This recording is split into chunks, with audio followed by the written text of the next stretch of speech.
जिंदगी में ना इतनी कश्मकश होती अगर हर चीज इंसान के वश में होती। अपनी लिखी इन्हीं पंक्तियों से आप सभी का बहुत बहुत स्वागत करती हूँ और उम्मीद करती हूँ कि आप जहाँ कहीं भी होंगे स्वस्थ और खुशहाल होंगे। अक्सर बच्चों की अच्छी परवरिश माँ की ही जिम्मेदारी मानी जाती है और पिता को तो कहीं से कहीं तक कंसीडर ही नहीं किया जाता।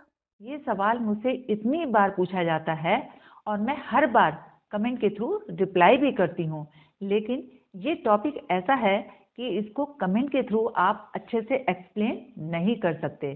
तो मैंने सोचा क्यों ना इस पर एक वीडियो बना लिया जाए ताकि आपका हर तरह का कंफ्यूजन बिल्कुल क्लियर हो जाए। तो चलिए आज बात करते हैं इसी बारे में। सबसे पहले तो एक माँ को ये बात समझनी चाहिए कि वो बच्चे को जन्म देती है, 9 महीने उसको अपने गर्भ में रखती है, अपने ही खून से उसको सींचती है। इसके अलावा माँ के हर एक इमोशन का बच्चे के ऊपर प्रॉपर असर पड़ता है। अगर माँ खुश रहती है, पॉजिटिव रहती है, तो बच्चे की ग्रोथ भी अच्छी होती है, और अगर माँ उदास रहती है, निराश रहती है, तो बच्चे पर भी इसका नेगेटिव असर पड़ता है।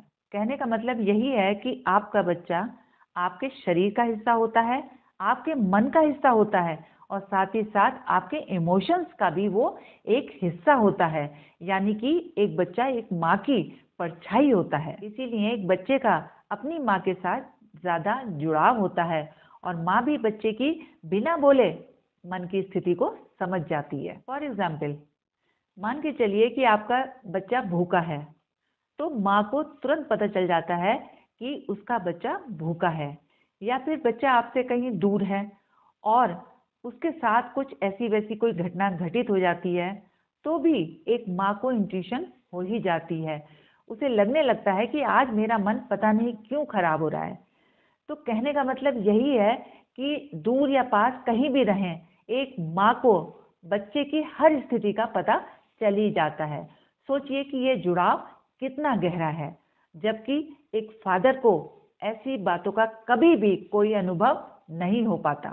तो इस बात से आप अंदाजा लगा सकती हैं कि ईश्वर ने आपको कुछ खास क्षमताएं देकर पैदा किया है, ताकि आप एक बच्चे को जन्म देकर उसकी अच्छे से अच्छी परवरिश कर सकें। दूसरी बात, एक माँ अपनी प्रेगनेंसी के दौरान ही अपने बच्चे को हर पल महसूस करती है, और हर पल उसका कनेक्शन अपने बच्चे के साथ धीरे धीरे मजबूत होता जाता है। लेकिन एक पिता अपने बच्चे को जन्म के बाद महसूस करता है, जब बच्चा उसकी गोद में आता है, और जैसे जैसे बच्चा बड़ा होता है, तब जाकर कहीं पिता का उसके साथ में कनेक्शन डेवलप होता है। तो अब आप समझ गए होंगे कि एक माँ का रिश्ता कितना पुराना है, और जो रिश्ता जितना ज़्यादा पुराना होता है उतना ही ज़्यादा गहरा होता है, और उतनी ही ज़्यादा जिम्मेदारियां भी वो उठाता है। अब जिम्मेदारी की बात चली है, तो आप इस बात का अंदाज़ा ऐसे भी लगा सकते हैं कि अगर किसी कारणवश बच्चे के जीवन में पिता ना हो, तो माँ उस बच्चे की परवरिश अच्छे से कर सकती है अकेले अपने दम पर। लेकिन अगर यही स्थिति पिता के साथ हो, माँ ना रहे उसके जीवन में, तो वो अकेले कभी भी बच्चे की परवरिश नहीं कर सकता। उसको बहुत सारी परेशानियों का सामना करना पड़ेगा। फिर उसके लिए चाहे अपनी माँ की हेल्प लेनी पड़े, अपनी बहन की, या फिर किसी मेट की, यानी किसी न किसी रूप में उसको स्त्री चाहिए ही चाहिए। इस बात से भी आप अंदाजा लगा सकते हैं कि एक औरत की क्षमताएं पुरुषों के कंपैरिजन में कितनी ज्यादा विकसित होती हैं, कि वो एक जीवन को संभालने और समेटने के लायक होती है।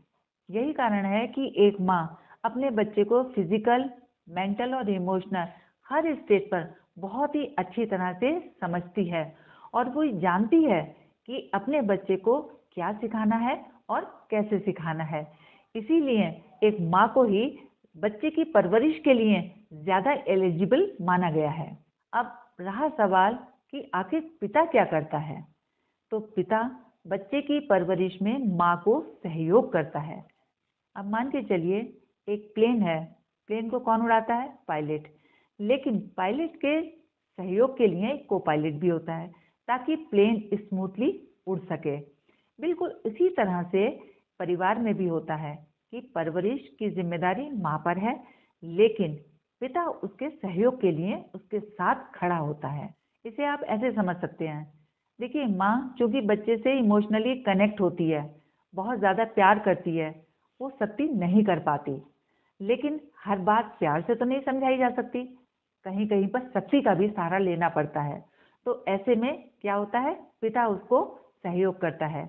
बच्चे को डिसिप्लिन में लाने के लिए सख्ती भी ज़रूरी है, और ये काम पिता करता है। तो बच्चे को प्यार भी मिला और सख्ती से डिसिप्लिन में भी आया। तो बच्चे की परवरिश बहुत ही बेहतर ढंग से हो पाती है। इन शॉर्ट आपसे यही कहूँगी कि एक माँ पिता के सहयोग से ही एक बच्चे को जन्म देती है। इसलिए पिता की जिम्मेदारी है कि वो माँ को सहयोग करे, ताकि बच्चे की अच्छे से परवरिश की जा सके। चलते चलते आपसे इतना ही कहूँगी कि आप एक माँ हैं, आपकी क्षमताएं ज़्यादा हैं, इसीलिए आपकी जिम्मेदारियां भी ज़्यादा हैं। अपनी जिम्मेदारियों को दूसरों के कंधे पर डालने की गलती कभी मत कीजिएगा। याद रखिएगा कि जब आप अपनी जिम्मेदारियां अच्छे से निभाएंगी, तभी आप एक माँ से अच्छी माँ बन पाएंगी और एक बच्चे को अच्छा बच्चा बना पाएंगी। आज के लिए बस इतना ही, फिर मिलेंगे नेक्स्ट वीडियो में। तब तक के लिए जय हिंद, जय भारत।